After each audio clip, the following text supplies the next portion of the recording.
Love பத்தி SJ Surya சாரோட points என்ன? சிலிக்கா லவ்வா அப்படின்ற மாதிரி பாக்குறேன். அட பாவீங்களா, அதை லவ் பண்றவங்கிட்ட போய் கேளுங்க. அதை பத்தி நான் ஏற்கனவே சொல்லியிருக்கிறேன். Love is a great commitment. அதுக்கு சின்சியரா இருக்க முடியும்னு தெரிஞ்சா தொடணும், இல்லைன்னா தொடவே கூடாது. நிம்மதியா இல்லாட்டி நம்மள மாதிரி ஹாப்பி பேச்சுலரா இருந்துரு, அவ்வளவுதான். எஸ்ஜே சூர்யா சார் ஹாப்பி பேச்சுலரா இருந்துக்கிறேன்னு சொல்லிட்டாரு. மனசாட்சி சார் அவரு வெல்ல அப்படிதான் சொல்லுவாரு.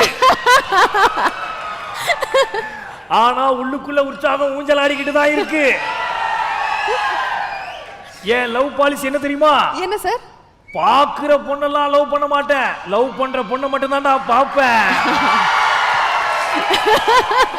நம்ம சிங்கிளாலாம் இல்லை, எல்லாருமே நமக்கு நம்ம மேல சந்தோஷம் அன்பாதான் இருக்காங்க.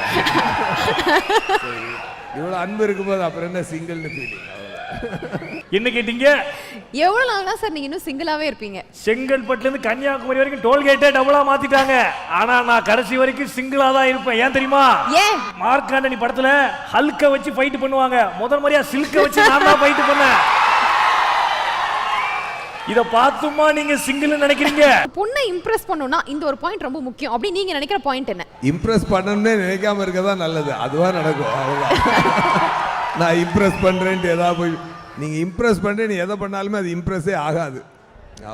ட்ரையே பண்ண வேணாம். Be yourself, allow her to be herself, things will happen automatically. That's it.